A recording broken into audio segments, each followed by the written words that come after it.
Hello friends, Rosa here in the Rosa Stringworks workshop. Had a really busy week this past week and didn't get to work on the guitar. I know that's going to disappoint a lot of you because I just couldn't get time to work on it. I had lots of other projects, two big instrument projects that were just big and they just took a lot of time. And I had to get 100 CDs produced for another customer. So I will try real hard to get time to work on the guitar this coming week and get a new video out on the guitar. In the meantime, this particular video that you're about to watch, I think you'll find it entertaining, and I think you'll find it informative, and I think you'll see that things don't always go the way you plan, and there's all kinds of little hidden things that you just don't think about when you're working on instruments, and I think you'll see some of that in the video here. Actually, it turned out really good. This particular mandolin we're going to work on is a homemade mandolin. It was made by someone in Florida, and I will tell you, absolutely 100% for sure, it had the biggest neck of any mandolin I've ever seen in my whole life. It was just gigantically huge, and even with hands as big as my hands, it still felt huge. I mean, it was just enormous. So I think you'll get a kick out of all the hoops I had to jump through to get this mandolin in pretty decent playing condition, and really it turned out pretty well, I think, overall. Hope you enjoy it. Thanks for watching. Hello friends, Rosa here in the Rosa Stringworks workshop. We have a homemade mandolin here. Well, there may be a label in here. It says Docy, D-O-C-Y 22293, it says. It looks like St. Petersburg, Florida, I see on there too. And that's about all I've got. Here's what it looks like. On first glance, it looks, decently made and everything. I hope no one takes this, like I'm being smug or something, but it is pretty crude. You can tell it's probably like a first mandolin or first effort from someone. May not be his first effort, but it is a crude. You can tell if it's not his first effort, then it's probably that he's not a real musician and he's just doing it kind of like a hobby thing or something, because it is pretty crude. The neck is very large. Certainly, I don't mean this as any kind of an insult. I'm just trying to give you the facts, and it is a fairly crudely made instrument.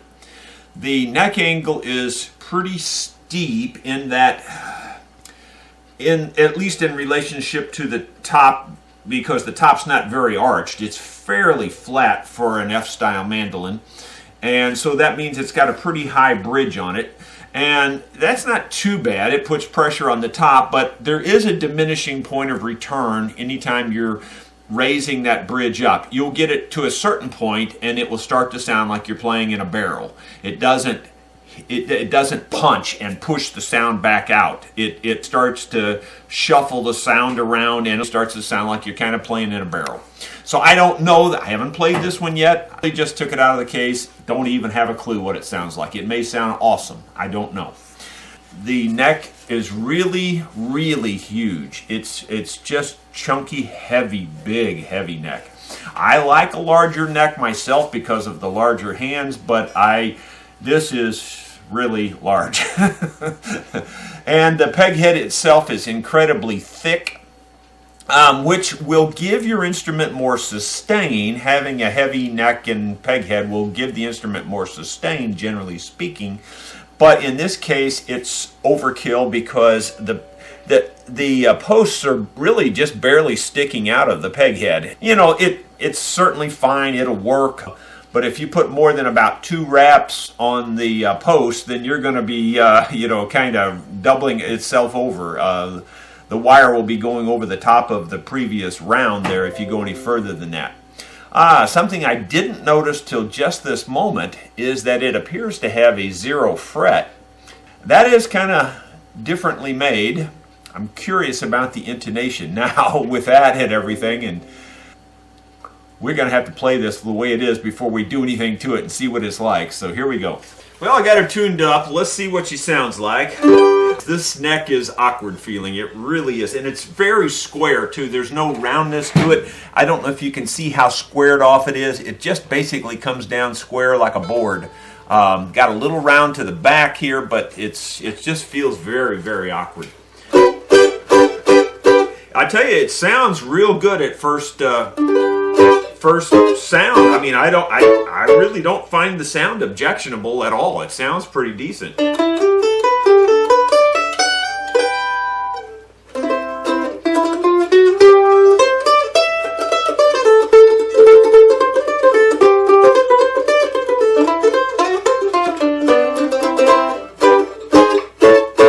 Sounds really good. I mean, I really think it sounds fine.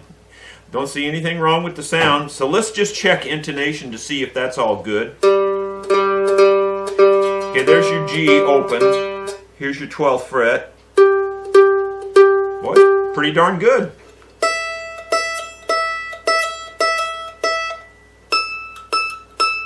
Pretty darn good, really. Well, at least sound-wise and intonation-wise, I don't find anything wrong with this. The setup, it might just be a little bit high, so we could probably level the frets a little bit and get this to come down just a little bit, which would be a good thing because it is kind of high. So that would be good. The other thing that we can do is we can take this neck way down, and the customer did talk about that in his letter, and so he would like that reprofiled, and we can do that. That's no problem, and we're going to leave it unfinished, and that's kind of good too because it'll make it slick. But that's going to change the instrument dramatically, changing this neck, because it's just crazy. Now, because I have my homemade thickness sander, and it wouldn't be very hard to do, I don't think, I may ask him if he wants me to thin this peg head down too, so that the tuning keys will fit better, you know, and they'll come through a little further.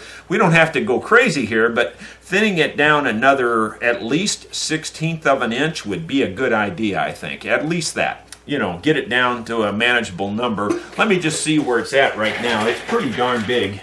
I think finished, I get them to about 5/8 of an inch, I think. And I think this is quite a bit more than that. But maybe I'm wrong.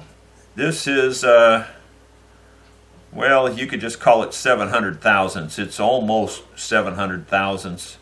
So you're getting up into the, you're not 3/4 of an inch yet, but, you know, it's well over, yeah, 625 would be 5/8. So if it was, you know, took 75 thousandths off of this, which wouldn't be bad at all, that would be just about right, I think. But it is pretty thick. The thickness of the overall neck, let's just see if we can get a kind of a number there, and that's going to be hard to do because the strings are still on it.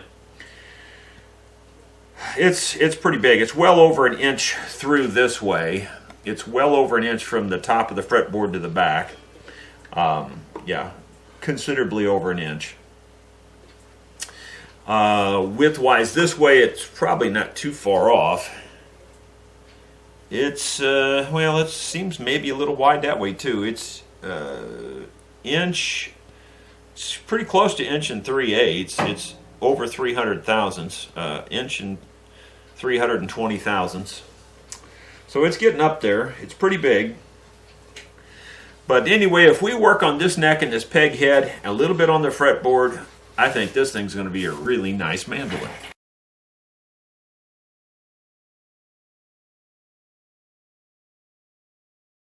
Well, I thought I had the camera on, just talking to you there, and nobody was replying.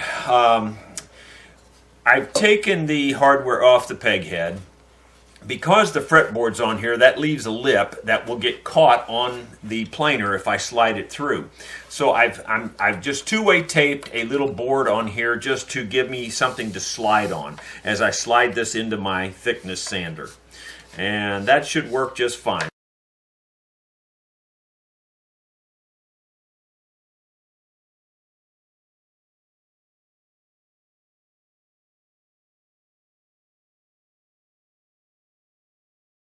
We're about 580 thousandths thick.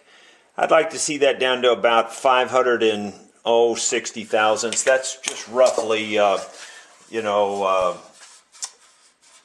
9/16, and that's where we're going to go with this. We're going to take it down a little bit more.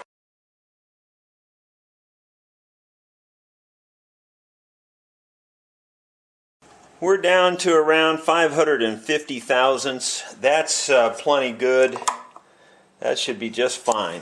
That, you know, there's no absolute perfect size, but that still gives you plenty of strength, and you know, it knocked it way down, as you can tell here from this angle from where it was. So we took a lot off of there, but that'll make it much better. Now I can profile this up to this also, which will be really nice. Well, you can see I've got the mandolin clamp down here to, this is actually my router table. It might not be sturdy enough, but it's a good thing. It has a good overhang here, and that's what I need right now to clamp this down. I mean, I could put it in a vise sideways, and that's what I normally do when I'm building them from scratch, but I don't normally have the whole body and everything else attached at the time.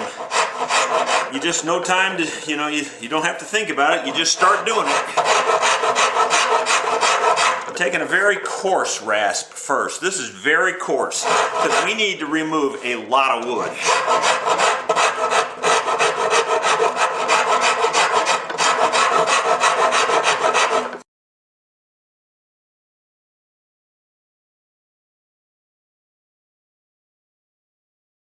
I'm going to go ahead and get me some tape and put in here just in case, because I could bump that by accident, and it would be nice to have a couple layers of tape on there just in case. You can see I put several layers of tape on here just in case.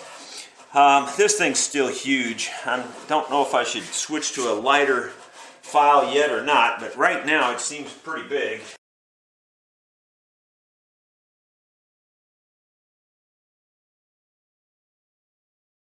Alright, I'm going to go just check some of my Lloyd Loar dimensions just to see about how far off we are. I know it's way big, but I just want to, you know, I'm going to leave this neck a little big because I don't believe there's a truss rod, and you know, you want to leave a little extra strength there in that case. So, but I do want to get it down to some reasonable number too. I just checked the thickness here at the first fret, and I got roughly 950 thousandths, which is almost still a full inch. The lower measured out closer to 836 thousandths. So we're well over 100 thousandths thicker. We'll just take that down some more. I'm going to go to a slightly less coarse file. We'll measure that now just to see where it's at, so we don't go too far too fast. Okay, that was about 965 thousandths, so we're still 100 and roughly 30 thousandths bigger than the lower.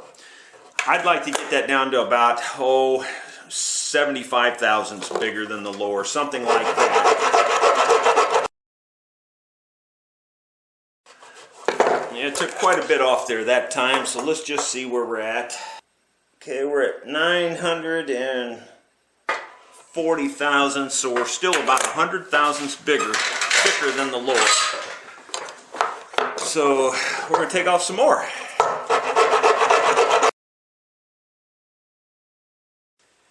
Okay, we're at 915 thousandths.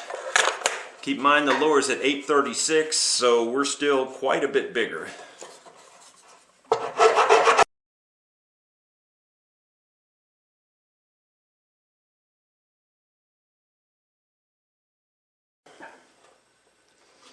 Okay, now we're down to about 85 thousandths compared to 36 thousandths, or well, we'll just say 85 and 35. So we're about 50 thousandths bigger than the lower at this point. I think I'm going to leave it there for now, especially. And 50 thousandths isn't that terribly bad. I mean, it's still big. But now I'm going to just kind of start tapering the rest of this down to kind of make it look like it's going to go with this.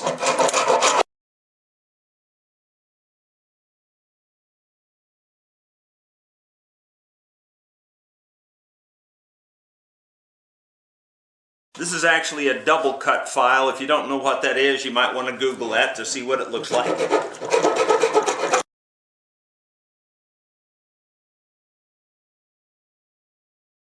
It's definitely a much better neck than it was. It's still large, I can tell. I'm going to go down to the next smaller rasp.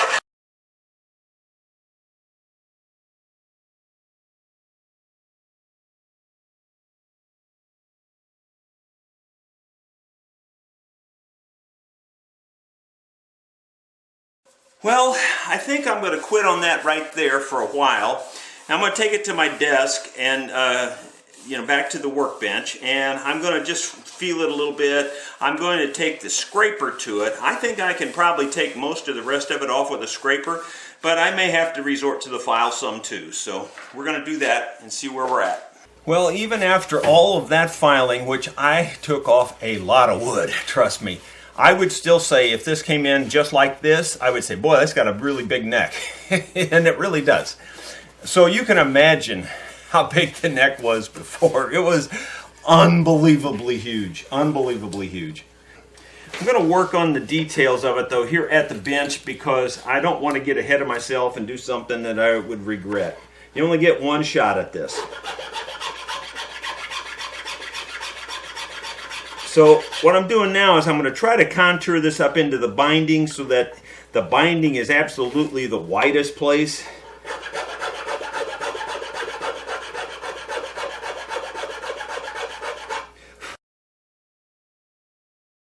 I think this neck was actually wider than the binding in places. It won't be now though.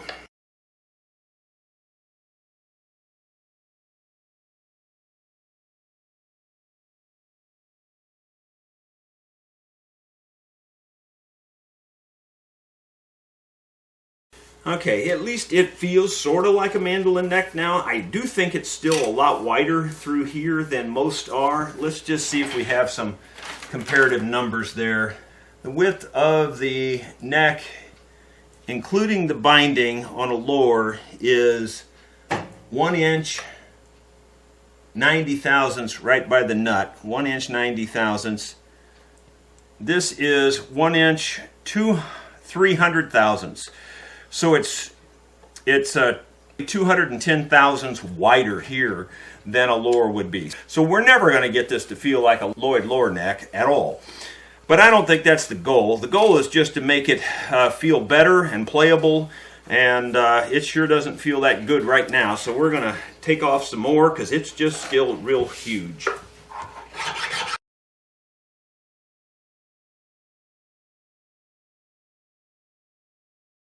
I'm also making it a little bit of a rounded V-neck, so it's kind of coming to a little bit of a point right here. That's kind of the way the lowers are, and so I'm kind of shaping it a little bit like that. It's starting to feel that way. Yeah, that's really got a decent feel to it now compared to where we were. I mean, it just felt like you were holding onto a board.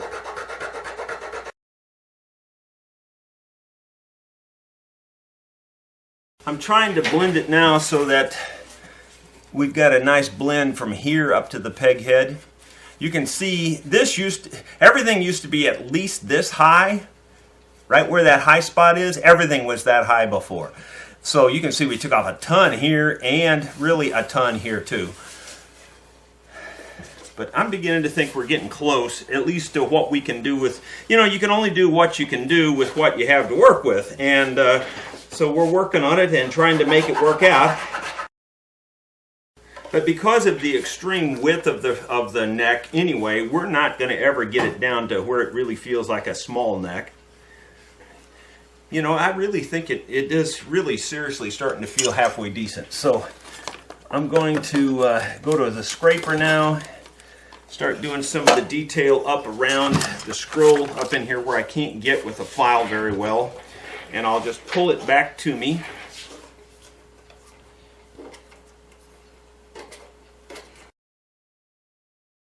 I don't know if you can see, but this is just like a squared off corner right here. So I'm just going to round that off with the scraper. And I got to get it where I can hold it. Hopefully you can still see what I'm doing.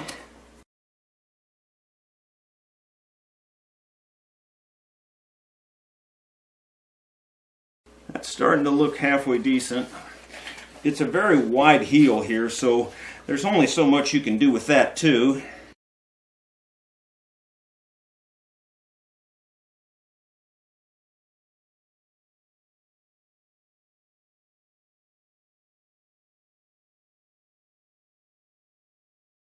Doing something like this is, I don't know how many of you have ever written, you know, done a lot of writing in your life, or even for tests or anything. But after you write something, you let it sit, you set it down for a while, and you go back to it, and you go back to it, and you start reading it, and you go, God, I can't believe I wrote that. That doesn't sound right at all, and you start changing it, you know. That's kind of the way this is. You do what you think, and you think, oh, that feels pretty good. Well, I'm going to let it set overnight, and then I'll feel it again tomorrow, and then tomorrow I'll feel it with fresh hands, and I'll probably knock off a lot in different other places. But right now it's not feeling too bad, so I'll wait until tomorrow and see what it feels like tomorrow. Well, it is day 2 on this, and you know, I had some thoughts about this overnight, and I was wondering, I wonder if these tuning keys will still work, because see, this is curved up now. And fortunately, I've got just enough in there where they do fit and work fine. They match up flat. I was afraid that the curve here might interfere with the end of the tuning key, but it works. It's perfectly fine. I did notice on this, when I took it apart, that really these just fall in the hole. See, these ferrules. You can see that I'm not pushing it in the hole. Watch, it just falls in the hole. Watch, bang. So that's way too loose. When you turn it over, they all fall out. Not to mention that they're silver and the hardware is gold. So I'm going to see if I've got anything that'll make that better, and maybe I've got some gold ones and maybe those will fit in there tighter. I don't know, but we'll see. Well, I looked in my extra ferrule pile, and as luck would have it, I have these gold ones, but unfortunately I only have 6 of them, so I cannot replace them with the gold. So then I look in there and see, do I have silver ones? And sure enough, I do have enough silver of one type.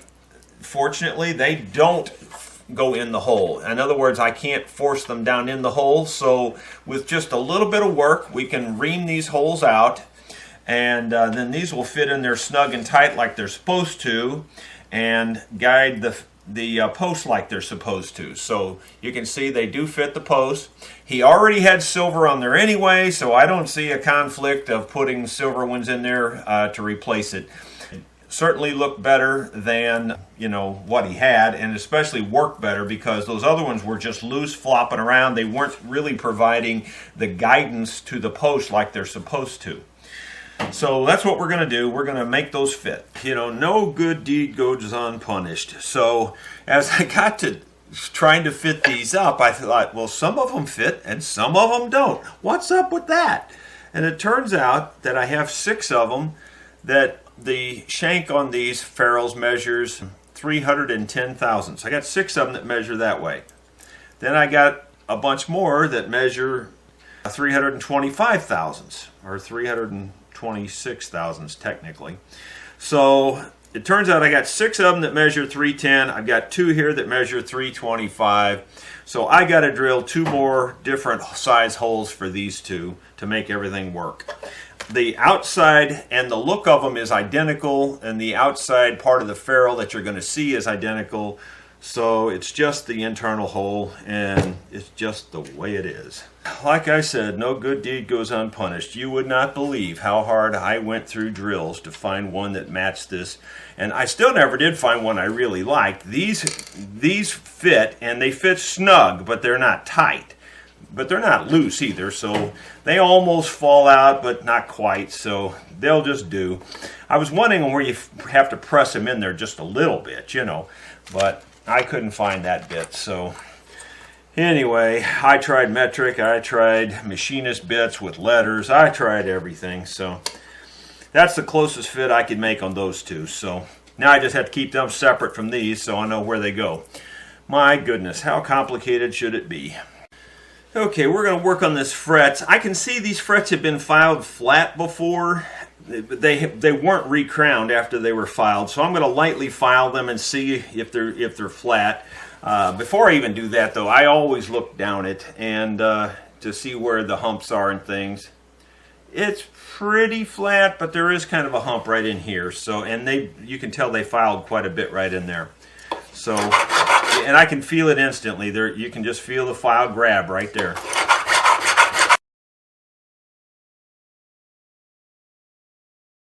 So now we should be able to recrown those and get a good flat low action on this.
Not too worried about this end because it's beveled, and I'll have it turned at an angle like this, and it won't ever touch that anyway.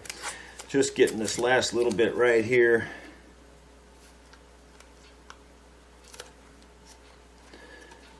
That looks pretty darn good. So I'm going to try to match a little bit of this brown stain. Now every stain I have, I got to tell you, is way darker than this.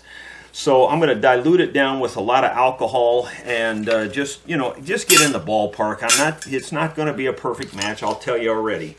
Once again, I've got the Phoebing's leather dye. This is the water-soluble, alcohol-soluble dye. And I soaked the brush down and I'm putting it in here. But that's about all I'm going to start with. And I'm going to put quite a bit of alcohol in here. Well, I say quite a bit. I'm going to quarter of this container full probably. Quite a, like that. Then I'm going to mix it all up, and that should be a very weak dye now. It may end up being a little too dark still, possibly, but you got to start somewhere. We're going to try that. I'm so familiar with this. I'm not really worried about it. See, it worked pretty good. So, like ordinarily, if I wasn't so familiar with this dye, I would test it on something else first. But I've used it thousands of times, so I already kind of know what it's going to do. And that's actually looking pretty good. It could be a little darker. Wouldn't hurt it if it was just a hair darker. So I'm just going to take the brush in there and get a little bit more dye on the brush.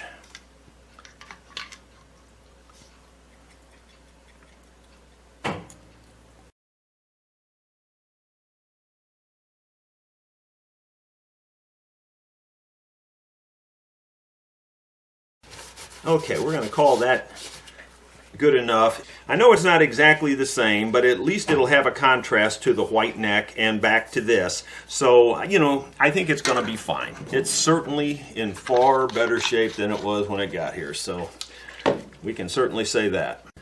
I've got the Minwax clear lacquer here, and we're going to just step outside the door and just spray this a couple of times, and I'll show you what it looks like. I think you can see that the lacquer is soaking in really a lot. I've given it several quick coats out there, and it's soaking in really fast. So I'm just going to let that set an hour or maybe 30 minutes even and take a look at it. If it looks like it's pretty dry, then we'll coat it some more like that, and we'll give it several more of those kinds of coats until it builds up a little bit. I'm not looking for a perfect finish here, just trying to get it halfway decent. Well, the mandolin has been sitting and over about 3 days. It's since I put the last coats of lacquer on the back of the mandolin peg head there. You can see it matches good enough. I think it looks pretty good. And you know, the neck now is profiled. It looks pretty darn good. Feels pretty good. It's, you know, it's still huge, but it really actually feels pretty decent now. And so I think we're about ready to set this up. Now I'll be honest with you. Over the weekend, I'm having second thoughts, nightmares, whatever you want to call it, about fitting up this peg head. Now, you understand, I've already drilled these holes out to fit the new ferrules that will fit tight in there. My nightmare is that I didn't really check the fit on these. He may have had those ferrules fitting loose on there because the holes are not precisely drilled for these posts. That's what I got to thinking over the weekend. Now, I promise you, I have not checked this yet. So this is either going to go good, or you're going to see a grown man cry here in about 2 seconds. Here we go. Because I've already drilled the holes out now, so there's not much I can do about it. I mean, they're going to fit these, but now everything's got to be precise now. You can see that they fit in there, and you got to press them in, right? Okay, so let's press them in, and then let's just hope like crazy that the tuning keys will still fit the holes. That may have been why he had the slop in there. Oh, and I also have to make sure I get the right ones in the right place here. Yeah, I've got the two large ones. The two holes here are for larger ones. They look the same, but the outside is larger. And I've got them separated here so I won't get them mixed up.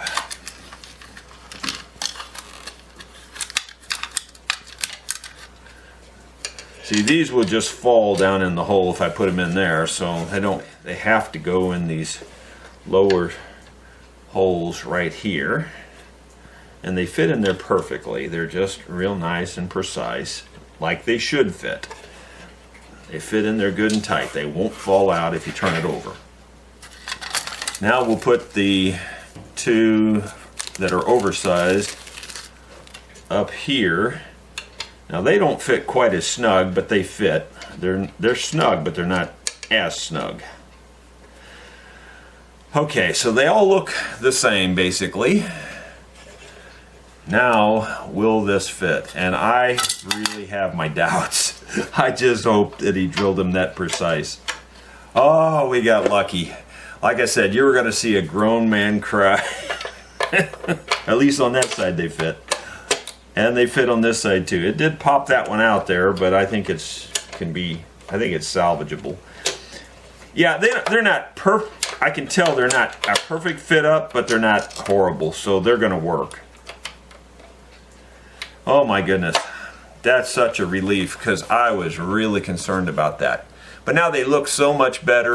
The posts are sticking up, you know, much higher there off of the peg head than they used to be because we thinned the peg head down. It's really just about perfect right now compared to where we were anyway. Okay, so I'm going to put all these screws back in here. I'm not going to bother filming that because you've all seen a screwdriver twist before.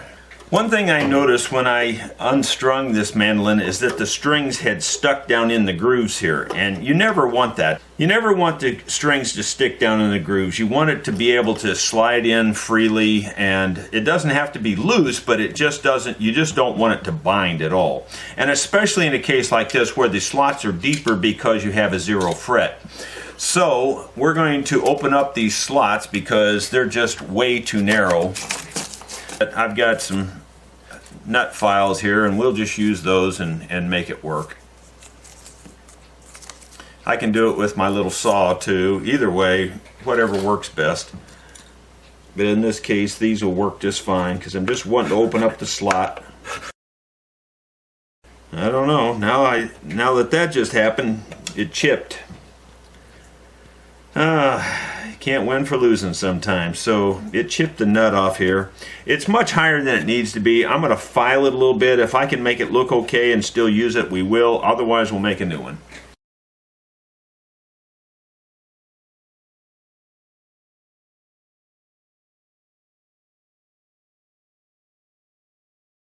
I don't know if this is going to work or not. It looks like it's too low now with the 0 fret. It's not going to work, I don't think. It's just a little too low, so after it chipped off there, I filed it down to where I get rid of most of the chip out, and it's just a little too low now. It needs to be taller. So we will make a new nut for it, and we'll make it out of antler. Not that it really is going to make any difference in the sound at all, because it's just sitting on that first fret anyway. I've got the new nut glued in place there, and it does have to stand up taller. I'm going to use my little saw. I think I do a better job with it anyway.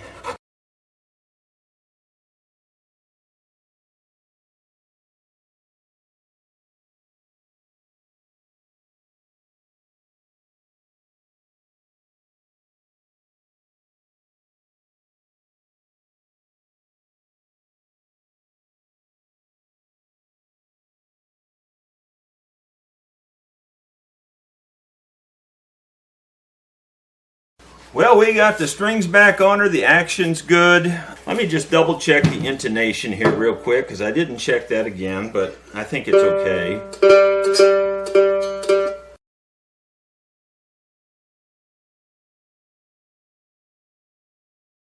Well, you know, it tunes up nice. It actually feels nice on the fret themselves, but I gotta be honest with you, after putting the strings back on it now, the neck feels enlarged again, because you know you're adding height there with the strings, and now the neck just feels real big again.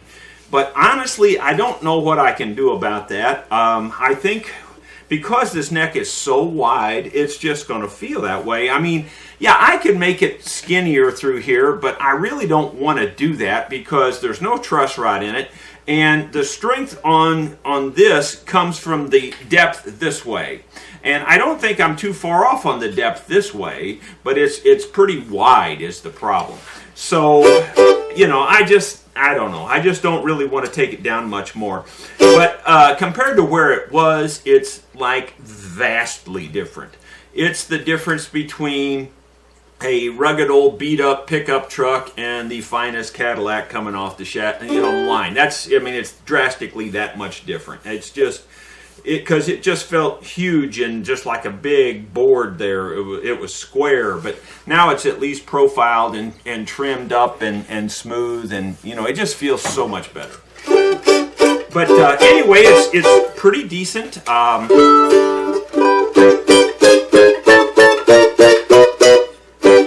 It really isn't too bad at all.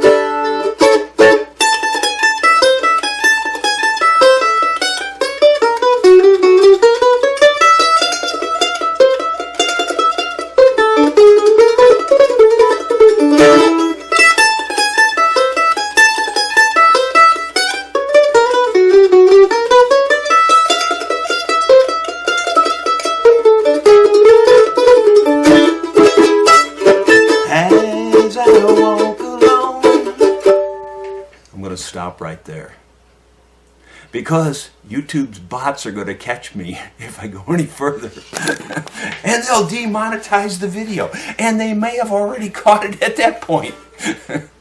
I hope you enjoyed this. It was a lot of fun working on this one, and I think it's set up really well. It's really not a bad sounding little mandolin. You know, it is what it is. It was built pretty crudely actually, but you know, the main components are there still, and it does play good now, and it sounds good, and anyway, it's a decent mandolin. Hope you enjoyed it.